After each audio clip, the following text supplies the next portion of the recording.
ಓಂ ಶಾಂತಿ.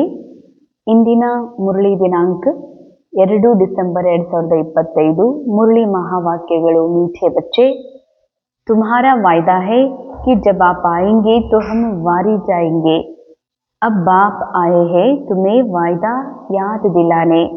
ಮಧುರ ಮಕ್ಕಳೇ, ತಮ್ಮ ಒಂದು ಪ್ರಾಮಿಸ್ ಇದೆ ಭಗವಂತನ ಪ್ರತಿಯಾಗಿ. ದ್ವಾಪರ ಯುಗದಿಂದ ಭಕ್ತಿಯ ಶುರುವಾತಿಂದ ತಾವು ಭಗವಂತನಿಗೆ ಪ್ರಾಮಿಸ್ ಮಾಡಿ ಬಂದಿದ್ದೀರಿ, ವಚನ ಕೊಟ್ಟಿದ್ದೀರಿ.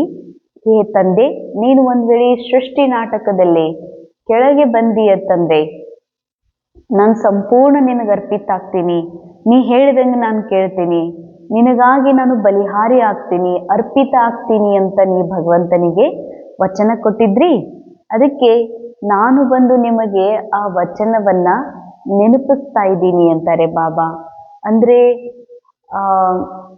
ದ್ವಾಪರ ಯುಗದ ಆದಿಯಲ್ಲಿ, ಅಂದ್ರೆ ಸೃಷ್ಟಿ ನಾಟಕದ ಬ್ರಹ್ಮನ ರಾತ್ರಿ ಯಾವಾಗ ಶುರುವಾಯಿತು, ಆ ರಾತ್ರಿಯ ಆರಂಭದಲ್ಲಿ ಇಷ್ಟು ಸ್ಮೃತಿ ಇತ್ತು ಕಿ ಇದೆಲ್ಲವೂ ನಾಟಕದಲ್ಲಿ ನಡೀತಾ ಇದೆ, ಇದೆಲ್ಲವೂ ಭಗವಂತನ ಕೊಡುಗೆ, ಇದು ಭಗವಂತನೇ ಕೊಟ್ಟಿರುವಂಥದ್ದು.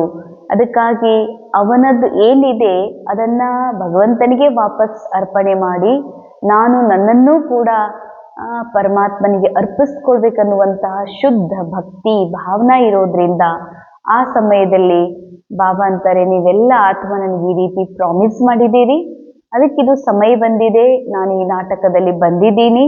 ಅದಕ್ಕೆ ನಿಮ್ಮನ್ನ ನೀವು ಅರ್ಥಾತ್ ತಮ್ಮ ಹತ್ರ ಇರುವ ಏನೆಲ್ಲ ಇದೆ, ಈಗೋ ಲೇಯರ್ಸ್, ಯಾವ ಒಂದು ಅಜ್ಞಾನ, ಅಂಧಕಾರ, ಚಿಂತೆ, ದುಃಖ ಎಲ್ಲವನ್ನು, ಮನಸ್ಸಿನ ಒಳ್ಳೆಯ ಕೆಟ್ಟ ಏನೆಲ್ಲ ಇದೆ ಅದು ಎಲ್ಲವನ್ನ ಭಗವಂತನಿಗೆ ಅರ್ಪಿಸಿ ಭಗವಂತನ ಸಮಾನ ಶ್ರೇಷ್ಠ ಸ್ಥಿತಿಯನ್ನು ಪ್ರಾಪ್ತ ಮಾಡಿಕೊಳ್ಳುವಂತಹ ಟೈಮ್ ಬಂದಿದೆ.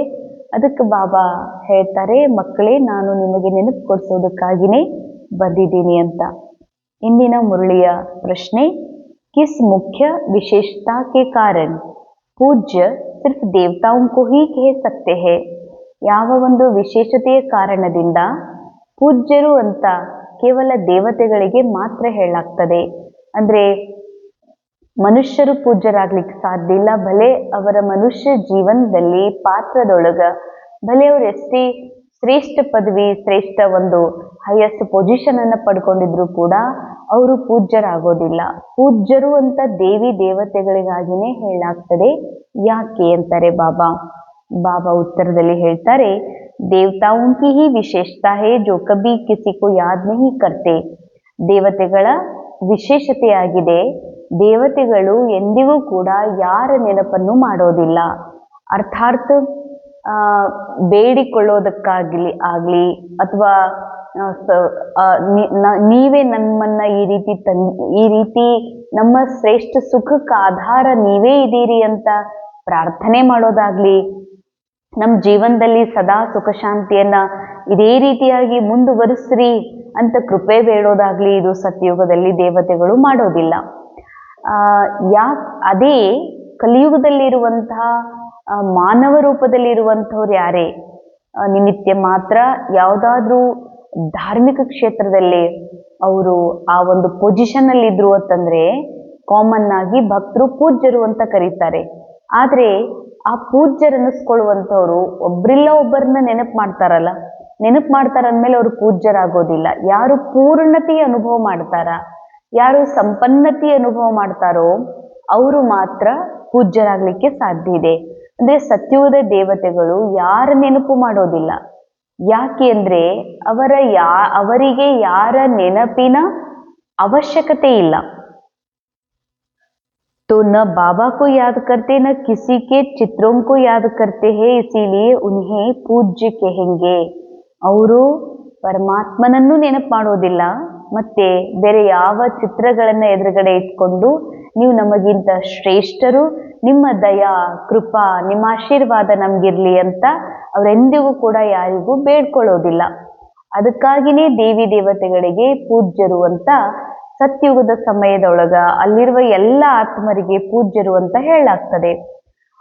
ಯಾಕೆ ಅಂದರೆ ಸತ್ಯುಗದಲ್ಲಿ ಆತ್ಮಸ್ಮೃತಿ ಇರೋದ್ರಿಂದ, ಬ್ರಹ್ಮಾನ ದಿನ ಇರೋದ್ರಿಂದ, ಜ್ಞಾನದ ಒಂದು ಪರಾಕಾಷ್ಠತೆ ಇರೋದ್ರಿಂದ, ಭಲೆ ಇದು ಯುಗಗಳ ನಾಲೆಜ್ ಇರದೇ ಇದ್ರೂ ಕೂಡ ಸ್ವಯಂನ ಸತ್ಯದ ಅನುಭೂತಿ ಇರ್ತದೆ.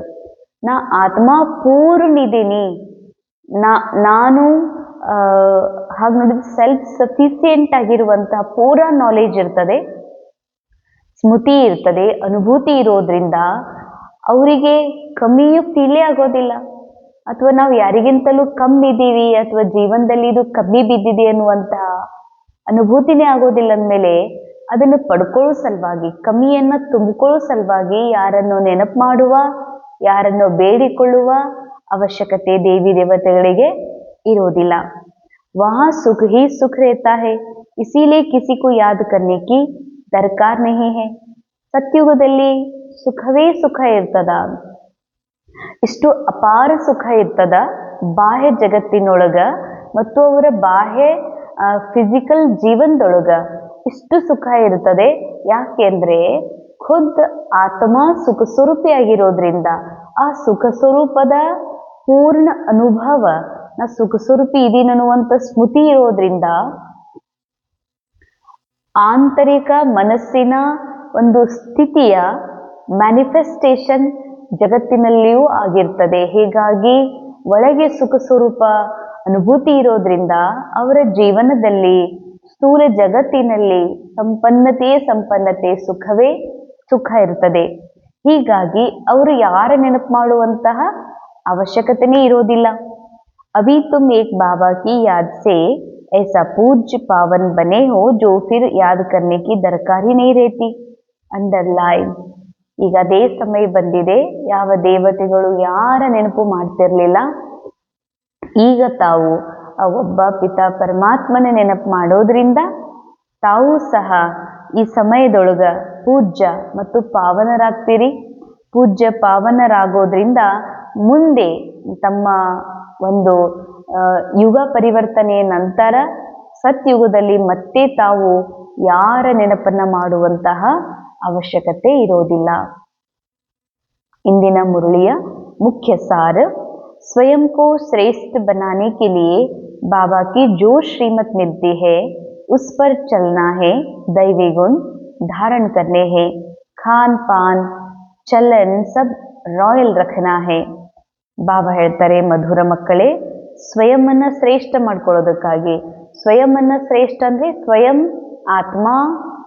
ಆತ್ಮ ಖುದ್ ರಾಜ ಆತ್ಮ ಆಗಿದೆ, ಆತ್ಮ ಸ್ವಯಂ ಪೂಜ್ಯಿದೆ, ಆತ್ಮ ಪೂರ್ವಜ್ಜಿದೆ, ಆತ್ಮ ಬಿಂದು ಇದೆ, ಬಾಪ್ ಸಮಾನ್ ಇದೆ.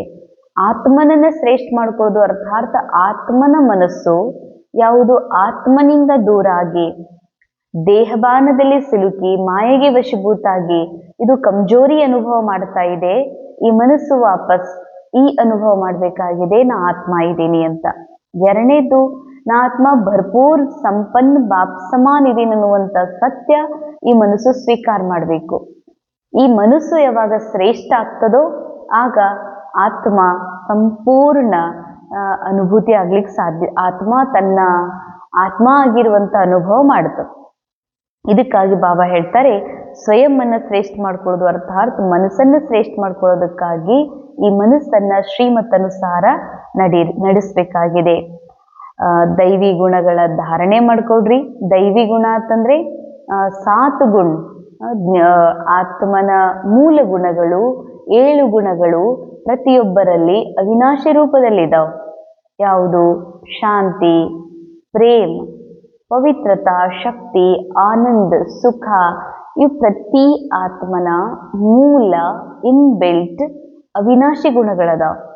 ಇನ್ನು ಬಾಕಿ ದೈವಿ ಗುಣಗಳಂತಂದ್ರೆ ಸಾಕಾರ ಜೀವನದಲ್ಲಿ ಯಾವಾಗ ಈ ಜಗತ್ತಿನಲ್ಲಿ ರೋಲ್ನ ಜೊತೆಗೆ ಆತ್ಮನ ಯಾತ್ರೆ ನಡೀತಾ ಇದೆ ಅಂತಂದ್ಮೇಲೆ ಈ ಯಾತ್ರೆಯೊಳಗ ಯಾವಾಗ ನಾವು ಇನ್ನೊಬ್ಬರನ್ನ ನೋಡ್ತೀವಿ, ಅವರೊಳಗ ಆ ದೇಹ ಅವರ ಪಾತ್ರ ಏನೇ ಇರಲಿ, ಅವರು ಆತ್ಮ ಅಂತ ಏನ್ ನೋಡೋ ದೃಷ್ಟಿಕೋನ ಇದೆ, ಈ ದಿವ್ಯ ದೃಷ್ಟಿಗೆನೆ ಬಾಬಾ ಹೇಳ್ತಾರೆ ದೈವಿ ಗುಣ.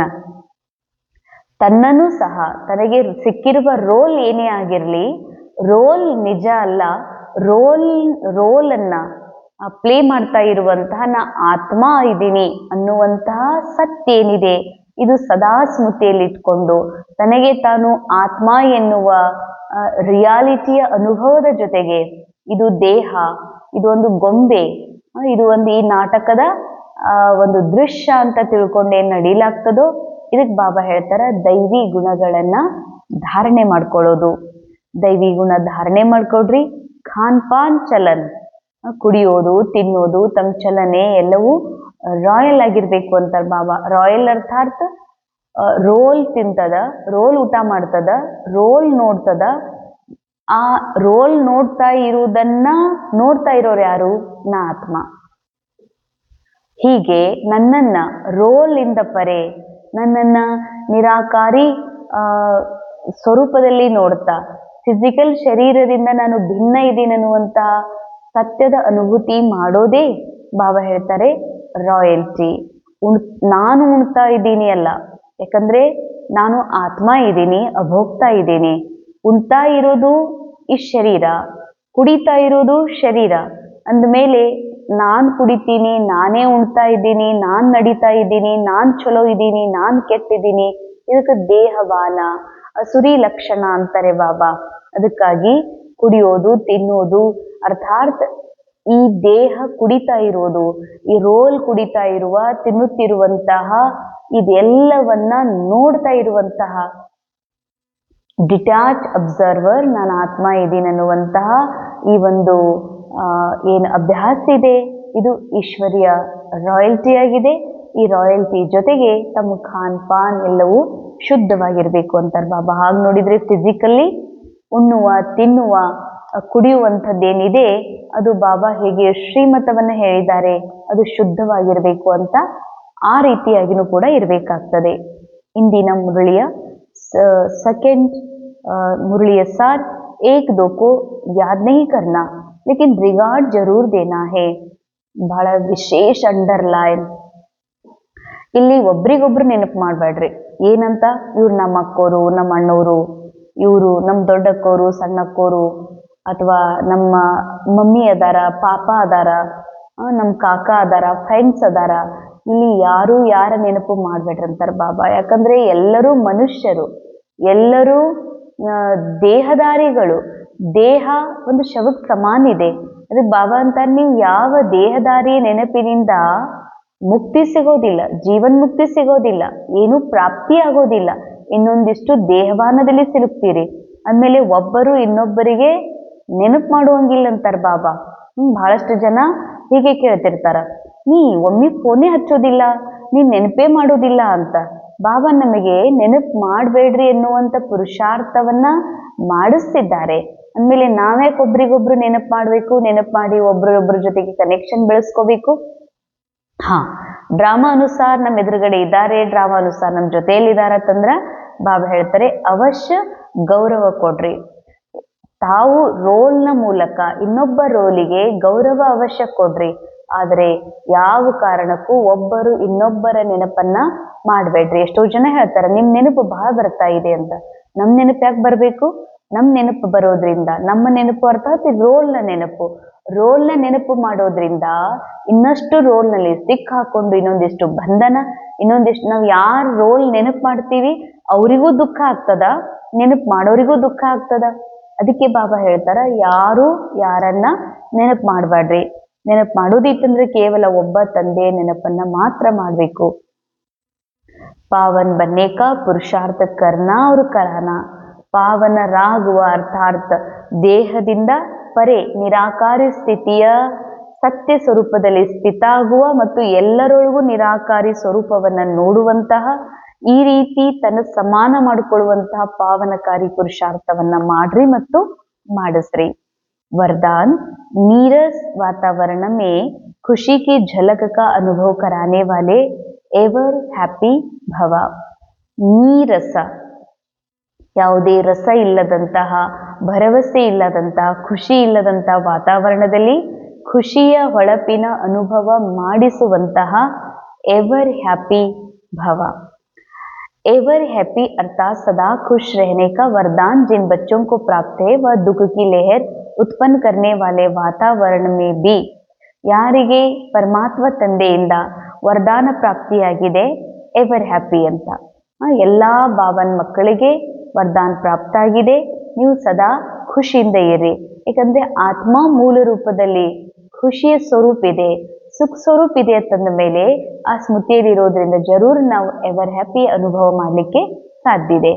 ಯಾರು ನಾ ಆತ್ಮ ಇದ್ದೀನಿ ಮತ್ತು ನಾನು ಎವರ್ ಹ್ಯಾಪಿ ಇದ್ದೀನಿ ಅನ್ನುವಂಥ ಸ್ಮೃತಿ ಯಾರಿಗಿರ್ತದೋ ಅವರು ನೀರಸ ವಾತಾವರಣದಲ್ಲೂ ಕೂಡ, ದುಃಖ ಉತ್ಪನ್ನ ಆಗುವಂಥ ವಾತಾವರಣದಲ್ಲೂ ಕೂಡ ಖುಷಿಯ ಒಂದು ಅನುಭವವನ್ನ ಮಾಡಿಸ್ತಾರೆ. ಅಥವಾ ನೀರಸ ವಾತಾವರಣದಲ್ಲಿ, ಅಪ್ರಾಪ್ತಿಯ ಅನುಭವ ಮಾಡಿಸುವಂತಹ ವಾತಾವರಣದಲ್ಲಿ ಇಲ್ಲಿ ಏನೂ ಇಲ್ಲ, ಇಲ್ಲಿ ಏನೂ ನಮಗೆ ಸಿಗುವುದಿಲ್ಲ, ಇವರಿಂದ ಏನೂ ಸಿಗುವುದಿಲ್ಲ ಅನ್ನುವಂತಹ ವಾತಾವರಣ ಇದೆ.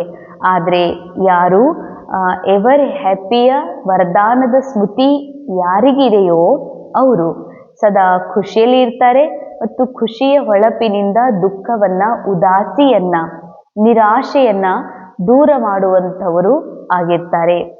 ವಾತಾವರಣವನ್ನೇ ಪರಿವರ್ತನೆ ಮಾಡಿ, ಹೇಗೆ ಸೂರ್ಯ ಅಂಧಕಾರವನ್ನ ದೂರ ಮಾಡಿ ಪ್ರಕಾಶವನ್ನ ತಗೊಂಡು ಬರ್ತಾನೋ ಇದಕ್ಕೆ ಪರಿವರ್ತನೆ ಅಂತಾರೆ, ಅಂಧಕಾರದಿಂದ ಪ್ರಕಾಶದೆಡೆಗೆ. ಹಾಗೆ ಅಂಧಕಾರದ ಮಧ್ಯದಲ್ಲಿ, ಕತ್ತಲೆಯ ಮಧ್ಯದಲ್ಲಿ ಇರ್ತಾ ಅಶಾಂತಿಯ ಒಳಗೂ ಕೂಡ ಶಾಂತಿಯನ್ನು ಹುಟ್ಟಿಸುವಂತಹ, ನೀರಸ ವಾತಾವರಣದಲ್ಲಿ ಖುಷಿಯ ಹೊಳಪನ್ನು ತರುವಂಥವರಿಗೆ ಹೇಳಲಾಗ್ತದೆ एवर हैप्पी ಅಂತ. ವರ್ತಮಾನ ಸಮಯ ಇಸಿ ಸೇವಾ ಕಿ ಅವಶ್ಯಕತಾ ಹೇ. ಈ ಒಂದು ಸೇವೆಯ ಅವಶ್ಯಕತೆ ಈ ವರ್ತಮಾನ ಸಮಯದಲ್ಲಿ ಎಲ್ಲ ಮಕ್ಕಳಿಗೂ ಬಹಳ ಅವಶ್ಯಕತೆ ಇದೆ. ಅಂದ್ರೆ ಜಗತ್ತಿನಲ್ಲಿ ಯಾರಾದ್ರೂ ಒಬ್ರು ದೇಹ ಬಿಟ್ರು ಅಂತಂದ್ರೆ ಬಹಳ ದುಃಖದ ವಾತಾವರಣ ಅಲ್ಲಿ ತಯಾರಾಗಿರ್ತದ. ಯಾಕಂದ್ರೆ ಅವ್ರು ತಿಳ್ಕೊಂಡಿರ್ತಾರ, ಇವ್ರು ಯಾರು ಶರೀರ ಬಿಟ್ಟಿದ್ದಾರ, ಇವ್ರದ್ದು ಮುಗೀತು, ಇವ್ರ ದೇಹದ ಜೊತೆ ಕನೆಕ್ಷನ್ ಇಟ್ಕೊಂಡಿರ್ತಾರ, ದೇಹ ಸಮಾಪ್ತ ಆದ್ಮೇಲೆ ಎಲ್ಲಾ ಮುಗೀತಲ್ಲ ಅಂತ ತಿಳ್ಕೊಂಡು ಬಹಳ ದುಃಖಿ ಆಗ್ತಾರ. ಇನ್ನ ಕೆಲವರು ಶರೀರಕ್ಕೆ ತೊಂದರೆ ಆಯ್ತು ಅಂತನೋ, ಸಂಬಂಧದಲ್ಲಿ ಯಾರೋ ದೂರ ಆದ್ರಂತನೋ ಬಹಳ ದುಃಖದ ಅನುಭವ ಮಾಡ್ತಾರ. ಯಾಕಂದ್ರೆ ಅವ್ರು ತಿಳ್ಕೊಂಡಿದ್ದಾರ ಇದು ನಾಟಕ ರಿಯಲ್ ಇದೆ ಅಂತ, ಇದೊಂದು ಸಿನಿಮಾ, ಇದೊಂದು ಬಹಳ ವಿಶಾಲವಾಗಿರುವಂತ ಫಿಲ್ಮ್ ನಡೀತಾ ಇದೆ, ಇಲ್ಲಿ ಏನೆಲ್ಲ ನಡೀತಾ ಇದೆ ಇದು ಸ್ಕ್ರಿಪ್ಟೆಡ್ ಇದೆ ಎನ್ನುವಂತ ಸತ್ಯ ಅವರಿಗೆ ಗೊತ್ತಿರ್ಲಾರ್ದಕ್ಕ ವಾತಾವರಣದಲ್ಲಿ ಬಹಳ ನೀರಸ, ಬಹಳ ದುಃಖ, ಬಹಳ ಅಶಾಂತಿ, ಬಹಳ ಅಪ್ರಾಪ್ತಿ, ಏನಿಲ್ಲ ಇವರಿಂದ ಏನೂ ಸಿಗುವುದಿಲ್ಲ, ಇನ್ನೂ ನಾನು ಬಹಳ ಕಳ್ಕೊಂಡೆ ಅಂತ ಅನುಭವ ಮಾಡ್ತಾರೆ. ಅದಕ್ಕೆ ಬಾಬಾ ಹೇಳ್ತಾರೆ, ಯಾರಿಗೆ ಈ ಸ್ಮೃತಿ ಇದೆ ನಾನು ಎವರ್ ಹ್ಯಾಪಿ ಇದ್ದೀನಿ, ನಂತರನೇ ಪ್ರತಿಯೊಬ್ಬ ಆತ್ಮ ಎವರ್ ಹ್ಯಾಪಿ ಇದ್ದಾರಂತ, ಈ ಒಂದು ಸ್ಮೃತಿಯಲ್ಲಿ ಇದ್ದುಕೊಂಡು ಎಲ್ಲರೊಳಗ ಆ ಖುಷಿ ಸ್ವರೂಪ, ಸುಖ ಸ್ವರೂಪವನ್ನ ಯಾವಾಗ ನಾವು ನೋಡ್ತೀವಿ ಆಗ ಕೆಲವು ಕ್ಷಣದವರೆಗೆ ಅವರ ದುಃಖ, ಚಿಂತೆ, ಅಶಾಂತಿ, ಆ ಒಂದು ನೀರಸತನ ಇವೆಲ್ಲ ದೂರಾಗಿ ಅವರಿಗೂ ಕೂಡ ಅವರ ಸತ್ಯದ ಅನುಭವ ಆಗ್ತದೆ. ಯಾವಾಗ ನಾನು ಆತ್ಮ ಸದಾ ಸುಖ ಸ್ವರೂಪ ಇದ್ದೀನಿ ಅನ್ನುವಂಥ ಸ್ಮೃತಿ ನನಗಿತ್ತು ಅಂತಂದ್ರೆ ಮಾತ್ರ ಎಂಥದೇ ವಾತಾವರಣವನ್ನ ಪರಿವರ್ತನೆ ಮಾಡಲಿಕ್ಕೆ ಸಾಧ್ಯ ಇದೆ. ಇಂದಿನ ಮುರಳಿಯ ಸ್ಲೋಗನ್ अशरीरी वह है जिसे शरीर की कोई भी आकर्षण अपनी तरफ आकर्षित न करे है. ಅಶರೀರಿ ಅಂದ್ರೆ ಯಾರು? ಯಾರಿಗೆ ಶರೀರದ ಆಕರ್ಷಣೆ ತಮ್ಮ ಕಡೆಗೆ ಆಕರ್ಷಿಸೋದಿಲ್ಲ ಅವರಿಗಂತಾರ ಅಶರೀರಿ ಅಂತ.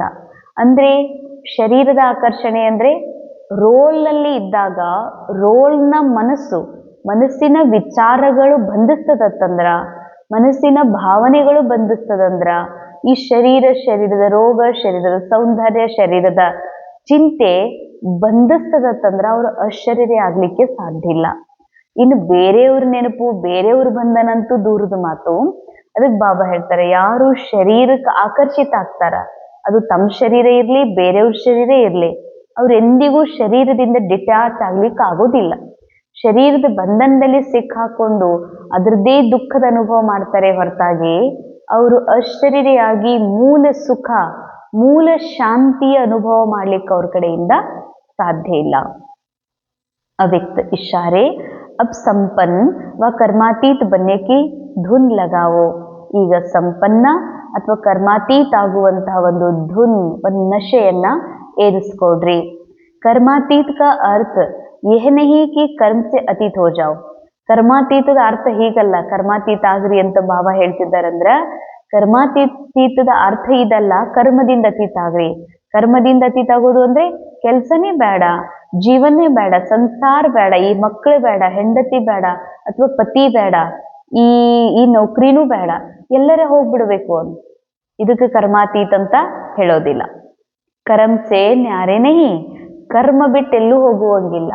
ಎಲ್ಲೆಲ್ಲಿ ಏನೇನು ಕರ್ಮ ಇದೆ, ಡ್ಯೂಟಿ ಇದಾವ, ಎಲ್ಲೆಲ್ಲಿ ನಮ್ಮ ಜವಾಬ್ದಾರಿ ಇದೆ, ಅದೆಲ್ಲವನ್ನ ನಿಭಾಯಿಸ್ತಾ ಕರ್ಮ ಕೆ ಬಂಧನ್ ಮೇ ಫಸ್ನೆ ಸೇ ನ್ಯಾರೆ ಇಸ್ಕೋ ಕೇತೆ ಹೇ ಕರ್ಮಾತೀತ್. ಬಹಳ ಸೂಕ್ಷ್ಮವಾಗಿರುವಂತ ಗುಹ್ಯ ಮಾತು ಬಾಬಾ ಹೇಳ್ತಿದ್ದಾರೆ. ಕರ್ಮ ಬಿಟ್ಟು, ಕೆಲಸ ಬಿಟ್ಟು ಓಡಿ ಹೋಗೋದು ಕರ್ಮಾತೀತ ಅಲ್ಲ. ಕರ್ಮ ಕೆಲಸ ಸಾಕಾಗ್ಯದ ಎಲ್ಲರೇ ಹೋಗ್ಬೇಕನ್ಸೈತಿ ಅನ್ನೋದು ಕರ್ಮಾತೀತ ಅಲ್ಲ. ಕರ್ಮದ ಬಂಧನದಲ್ಲಿ ಸಿಕ್ಕಿ ಹಾಕಿಕೊಳ್ಳದೆ ತನ್ನ ಮೂಲ ಆತ್ಮರೂಪದ ಸ್ಮೃತಿಯಲ್ಲಿ ಇರೋದೇ ಕರ್ಮಾತೀತ್ ಅಂತಾರೆ ಬಾಬಾ. ಅಂದ್ರೆ ಕರ್ಮದ ಬಂಧನದಲ್ಲಿ ಸಿಕ್ಕಾಕೊಳ್ಳೋದು ಅಂದ್ರೆ ನಾನು ಆತ್ಮ ಇದ್ದೀನಿ, ಅಕರ್ತ, ನನಗೆ ನಾನು ಕರ್ತ ಅಂತ ತಿಳ್ಕೊಳ್ಳೋದು. ಅಂದ್ರೆ ನಾ ಆತ್ಮ ಈ ಶರೀರದಲ್ಲಿ ಪ್ರವೇಶ ಆಗಿ ಈ ಶರೀರ, ಈ ರೋಲ್ನಲ್ಲಿ ಏನ್ ಸ್ವಭಾವ, ಸಂಸ್ಕಾರ, ಭಾವನೆಗಳು ಏನೆಲ್ಲ ಇದರಲ್ಲಿ ಸ್ಟೋರಿ ತುಂಬಲಾಗಿದೆ, ಇದರಲ್ಲಿ ಮೂಮೆಂಟ್ ಇದೆ, ಬದಲಾಗ್ತಾ ಇರ್ತದ. ಅದಕ್ಕೆ ಈ ರೋಲ್ ಏನೆಲ್ಲ ಮಾಡ್ತದ, ಡ್ರಾಮಾ ಮಾಡಿಸ್ಲಾಗ್ತಾ ಇದೆ ಈ ರೋಲ್ನ ಮೂಲಕ. ಈ ಆತ್ಮನ ಮನಸ್ಸು ಹೆಂಗ್ ತಿಳ್ಕೊತದ, ನಾನ ಮಾಡ್ತಾ ಇದ್ದೀನಿ ಅಂತ. ಅಂದ್ರೆ ಮಕ್ಕಳಿಗೆ ಓದಿಸ್ತಾ ಇರೋದು ನಾನ, ಮಕ್ಕಳಿಗೆ ಬೆಳೆಸ್ತಾ ಇರೋದು ನಾನೇ, ಈ ಮನೆ ಬೆಳಗಿಸ್ತಾ ಇರೋದು ನಾನೇ, ದುಡಿತಾ ಇರೋದು ನಾನೇ. ಮತ್ತೆ ಇಷ್ಟೆಲ್ಲ ದುಡಿದ್ರು ನನಗೆ ಈ ತರ ಯಾಕ, ಇಷ್ಟೆಲ್ಲ ನಾ ಕಷ್ಟಪಡ್ತೀನಿ, ನನಗೆ ಮತ್ತು ಈ ಹೆಸರು ಬರ್ತದಲ್ಲ, ನಿಮಗಾಗಿ, ಮನೆಯವ್ರಿಗಾಗಿ ನಾ ಎಷ್ಟೆಲ್ಲ ತ್ಯಾಗ ಮಾಡ್ತೀನಿ, ಮತ್ತು ನೀವೆಲ್ಲ ನನ್ನ ಜೊತೆಗೆ ಹಿಂಗ್ ಮಾಡ್ತಿರಲ್ಲ, ಇದಕ್ಕಂತಾರ ಕರ್ಮ ಬಂಧನ್. ಬಾಬಾ ಹೇಳ್ತಾರೆ, ಕರ್ಮ ನಾ ಮಾಡಿದೆ ಅಂತ ತಿಳ್ಕೊಂಡು ಆ ಕರ್ಮದ ಫಲ, ಒಳ್ಳೆಯದು ಕೆಟ್ಟದ್ದೇನಿದೆ ಅದನ್ನ ಒಳ್ಳೆಯದನ್ನು ಸ್ವೀಕಾರ ಮಾಡುದು, ಕೆಟ್ಟದ್ದು ನಾನೇ ಮಾಡಿದೆ, ನನ್ನಿಂದ ಯಾಕೆ ಹಿಂಗಾಯ್ತು ಅಂತ ಕೆಟ್ಟದ್ರಿಂದ ನಿರಾಶೆ ಆಗೋದು, ಒಳ್ಳೆಯದ್ರಿಂದ ಖುಷಿ ಅನುಭವ ಮಾಡುದು, ಇವೆರಡೂ ಏನಾಗಿದೆ, ಕರ್ಮ ಬಂಧನ ಅಂತಾರ ಬಾಬಾ. ನಾ ಕರ್ಮ ಮಾಡ್ತಾ ಇಲ್ಲ, ಡ್ರಾಮಾ ರೋಲ್ನ ಮೂಲಕ ಕರ್ಮ ಮಾಡಿಸ್ಲಾಗ್ತಾ ಇದೆ.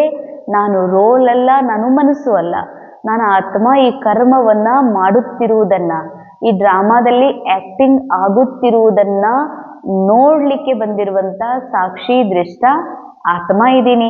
ಸಾಕ್ಷಿ ದೃಷ್ಟ ಇದ್ದೀನಿ ಅನ್ನೋದನ್ನ ಮರೆತು ನಾನೇ ಕರ್ತಾ ಇದ್ದೀನಿ ಅಂತ ತಿಳ್ಕೊಂಡು ಯಾವಾಗ ನಾವು ಕರ್ಮ ಮಾಡ್ಲಿಕ್ಕೆ ಹೋಗ್ತೀವೋ ಆಗ ಕರ್ಮ ಬಂಧನದಲ್ಲಿ ಸಿಕ್ಕಾಕೋಬೇಕಾಗ್ತದ. ಕರ್ಮದ ಬಂಧನ ಯಾವಾಗ್ಲೂ ದುಃಖದ ಅನುಭವ ಮಾಡಿಸ್ತದ. ಏನ್ ಮಾಡಿ ಏನದ, ಎಷ್ಟು ತ್ಯಾಗ ಮಾಡಿ, ಎಷ್ಟು ಕಷ್ಟಪಟ್ಟು, ಎಷ್ಟು ಇವ್ರ ಸಲುವಾಗಿ ದುಡುದು, ಇವ್ರ ಸಲುವಾಗಿ ಎಷ್ಟು ಸಣ್ಣ ಆದ್ರೂ ಕೂಡ ಮತ್ತು ನಮಗೆ ಹೀಗಾಯ್ತಲ್ಲ ಅಂತ ದುಃಖಿಸುವ, ಶೋಕಿಸುವ, ಚಿಂತಿಸುವಂತಹ ಸ್ಥಿತಿಗೆನೆ ಕರ್ಮ ಬಂಧನ ಅಂತ ಹೇಳಲಾಗ್ತದೆ. ಕರ್ಮ ಯೋಗ ಕಿ ಸ್ಥಿತಿ ಕರ್ಮಾತೀತ ಸ್ಥಿತಿ ಕಾ ಅನುಭವ ಕರಾತೆ ಹೈ. ಎಷ್ಟೆಷ್ಟು ಕರ್ಮ ಮಾಡಿಯೂ ಕೂಡ ರೋಲ್ನ ಮೂಲಕ ಡ್ರಾಮಾ ಕರ್ಮ ಮಾಡಿಸ್ತಿದೆ, ನಾನು ಆ ಕರ್ಮವನ್ನ ಕೇವಲ ನೋಡ್ತಾ ಇದ್ದೀನಿ, ಇದಕ್ಕಂತಾರ ಕರ್ಮಯೋಗ. ಈ ಕರ್ಮಯೋಗದ ಸ್ಥಿತಿಯಿಂದ ಕರ್ಮಾತೀತ ಸ್ಥಿತಿ ಅನುಭವ ಮಾಡ್ಲಿಕ್ಕೆ ಸಾಧ್ಯ ಇದೆ. ಈ ಕರ್ಮಾತೀತ ಸ್ಥಿತಿ ಅತಿ ಪ್ಯಾರ, ಅತಿ ನ್ಯಾರ ಇದೆ, ಬಹಳ ಸುಂದರ, ಬಹಳ ವಂಡರ್ಫುಲ್, ಬಹಳ ಮಜಾ ಇದೆ. ಈ ನಾನು ಬಾಬಾ ಹೇಗೆ ಈ ನಾಟಕ ನೋಡ್ತಿದ್ದಾರೋ ನಾನು ಸಹ ಬಾಬಾನ್ ಸಮಾನ ದೃಷ್ಟಿ, ಬಾಬನ್ ಸಮಾನ ವೃತ್ತಿ, ಬಾಬನ್ ಸಮಾನ ಸ್ಥಿತಿಯಲ್ಲಿ ಇದ್ದುಕೊಂಡು ಬಾಬಾ ಕುಳಿತಂತ ಸೀಟ್ನಲ್ಲಿ ಜೊತೆಯಲ್ಲಿ ಕುತ್ಕೊಂಡು ಜೊತೆಯಾಗಿ ಸಾಕ್ಷಿಯಾಗಿ ಯಾವಾಗ ಈ ನಾಟಕದ ರೋಲ್ ಅನ್ನ ನೋಡ್ತೀನಿ, ಅವಾಗ ಬಹಳ ಮಸ್ತ್ ಮಜಾ, ನ್ಯಾರ ಪ್ಯಾರ ಅನುಭವ ಆಗ್ತದೆ. इससे कोई कितना भी बड़ा कार्य मेहनत का हो लेकिन ऐसे लगेगा जैसे काम नहीं कर रहे लेकिन खेल कर रहे हैं. ಅಂಡರ್ಲೈನ್. ಕೇವಲ ಸಾಕ್ಷಿಯಾಗಿ ನೋಡುವಾಗ ಹೀಗನ್ನಿಸ್ತದ, ನಾನು ಇಷ್ಟು ದೊಡ್ಡ ಕೆಲಸ ಮಾಡ್ತಿದ್ದೀನಿ ಅಥವಾ ಬಹಳ ಭಾರ ಇದೆ, ಈ ಕೆಲಸ ಬಹಳ ದೊಡ್ಡದಿದೆ ಅಂತ ಅನ್ಸೋದಿಲ್ಲ, ಇದೊಂದು ಗೇಮ್ ಅನ್ನಿಸ್ತದ ಅಂತಾರ ಬಾಬಾ. ಅಂಡರ್ಲೈನ್, ಗೇಮ್ ಅನ್ನಿಸ್ತದ. ಯಾಕಂದ್ರೆ ಇಲ್ಲಿ ಗೇಮೇ ನಡೀತಾ ಇದೆ, ಈ ಆಟ ಇಲ್ಲಿ ಆಟ ನಡೀತಾ ಇದೆ. ಇದು ಆಟವನ್ನ ಆಟ ಅಂತ ತಿಳ್ಕೊಂಡು ನಡೆಯೋದೇನಿದೆ, ಇದು ಮಸ್ತ್ ಮಜಾ ಅನುಭವ ಮಾಡೋದು. ಇದೆಲ್ಲ ನಾನಾ ಮಾಡ್ತಾ ಇದ್ದೀನಿ ಅಂತ ಕರ್ತಾಪನದ ಭಾನದಿಂದ ನಾ ಮಾಡಿ ಅನ್ನುವಂಥದ್ದು ಯಾವಾಗ ಹೊತ್ಕೋತೀರೋ ಆಗ ಬಹಳ ಕರ್ಮದ ಬಂಧನದ ಅನುಭವವನ್ನ ಮಾಡ್ಬೇಕಾಗ್ತದೆ. ಓಂ ಶಾಂತಿ. ಕೆಲವು ಕ್ಷಣಗಳವರೆಗೆ ಅನುಭವ ಮಾಡೋಣ. ಶರೀರದಿಂದ ಅತೀತಾಗುವ ಕರ್ಮಾತೀತ ಸ್ಥಿತಿಯ ಅನುಭವ. ಶರೀರದೊಳಗೆ ಮನಸ್ಸು, ಬುದ್ಧಿ, ಈ ಶರೀರದೊಳಗಿನ ಭಾವನೆಗಳು ಹಾಗೂ ಸಂಸ್ಕಾರಗಳು ಇವು ಡ್ರಾಮಾದ ಮೂಲಕ ಸಿಕ್ಕಿರುವಂಥವು. ಇವೆಲ್ಲವುಗಳಿಂದ ಪರಿಯಾಗಿರುವಂತಹ ನಿರಾಕಾರ ಸತ್ಯಾತ್ಮ ನಾನು ಆತ್ಮ ಕರ್ತ ಆಗಿರುವೆ. ಕೇವಲ ಕರ್ತ ಆಗಿರುವ ಈ ಶರೀರದ ಮೂಲಕ ಕರ್ಮ ಆಗುತ್ತಿರುವುದನ್ನ ನೋಡುತ್ತಿರುವಂತಹ ಅಕರ್ತ ಸಾಕ್ಷಿ ದೃಷ್ಟ ಆತ್ಮ ನಾನು. ಕರ್ಮದ ಒಳ್ಳೆಯ ಫಲ ಹಾಗೂ ಕೆಟ್ಟ ಫಲದಿಂದ ಪರಿಯಾಗಿರುವಂತಹ ನಿರಾಕಾರಾತ್ಮ ನಾನು. ರೋಲ್ ಕರ್ಮ ಮಾಡ್ತಾ ಇದೆ. ರೋಲ್ ಕರ್ಮದ ಒಳ್ಳೆಯ ಕೆಟ್ಟ ಫಲವನ್ನ ಅನುಭವ ಮಾಡುತ್ತದೆ. ಆದರೆ ರೋಲ್ನ ಕರ್ಮದ ಒಳ್ಳೆಯ ಕೆಟ್ಟ ಫಲವನ್ನ ಅನುಭವಿಸದೆ ಇವೆಲ್ಲವುಗಳಿಂದ ಪರಿಯಾದಂತಹ ಸಾಕ್ಷಿ ಸ್ಥಿತಿಯ ಸೀಟ್ ಮೇಲೆ ಕುಳಿತು ಈ ಎಲ್ಲ ನಾಟಕವನ್ನ, ಆಟವನ್ನ, ಈ ಆಟದ ದೃಶ್ಯವನ್ನ ನೋಡುತ್ತಿರುವಂತಹ ನಾನು ಸಾಕ್ಷಿ ದೃಷ್ಟ ಆತ್ಮನಾಗಿದ್ದೇನೆ. ಇದೇ ನನ್ನ ಸತ್ಯ. ಇಲ್ಲೇನೆಲ್ಲ ನಡೀತಾ ಇದೆ, ಮಾಡಲಾಗ್ತಾ ಇದೆ, ಮಾಡಿಸಲಾಗ್ತಾ ಇದೆ, ಇದೆಲ್ಲವೂ ಪ್ರೀ ರೆಕಾರ್ಡೆಡ್ ಡ್ರಾಮಾ ಸ್ಕ್ರಿಪ್ಟ್ನ ಅನುಸಾರ ನಡೀತಾ ಇದೆ. ಇಲ್ಲಿ ಯಾರೂ ಯಾವುದೇ ಕಾರ್ಯವನ್ನ ಮಾಡ್ತಾ ಇಲ್ಲ. ನಾನು ಇದರಲ್ಲಿ ಏನೂ ಮಾಡ್ತಾ ಇಲ್ಲ. ಎಲ್ಲವೂ ಡ್ರಾಮಾದ ಅನುಸಾರ ಮಾಡಲ್ಪಡ್ತಾ ಇದೆ. ಹೀಗಾಗಿ ನಾನು ಕರ್ಮ ಹಾಗೂ ಕರ್ಮದ ಬಂಧನದಲ್ಲಿ ಸಿಲುಕಿಕೊಳ್ಳದೆ ಕರ್ಮದಿಂದ ಸದಾ ನ್ಯಾರ ಕರ್ಮಾತೀತ ಸ್ಥಿತಿಯ ಅನುಭವ ಮಾಡುವಂತ ಪ್ರಿಯ ಆತ್ಮನಾಗಿದ್ದೇನೆ. ಹೇಗೆ ಬಾಬಾ ಕರ್ಮವನ್ನ ಮಾಡದೆ ಕರ್ಮದಿಂದ ಪರೆ ಕರ್ಮಾತೀತ ಸ್ಥಿತಿಯಲ್ಲಿದ್ದು ಈ ನಾಟಕವನ್ನ ನೋಡಿ ಮನರಂಜನೆ ಅನುಭವ ಮಾಡ್ತಾರೋ ಹಾಗೆ ನಾನು ಆತ್ಮ ಈ ವಿಶ್ವ ನಾಟಕವನ್ನ ಸಾಕ್ಷಿಯಾಗಿ ನೋಡ್ತಾ ಇದ್ದೀನಿ. ಓಂ ಶಾಂತಿ, ಓಂ ಶಾಂತಿ.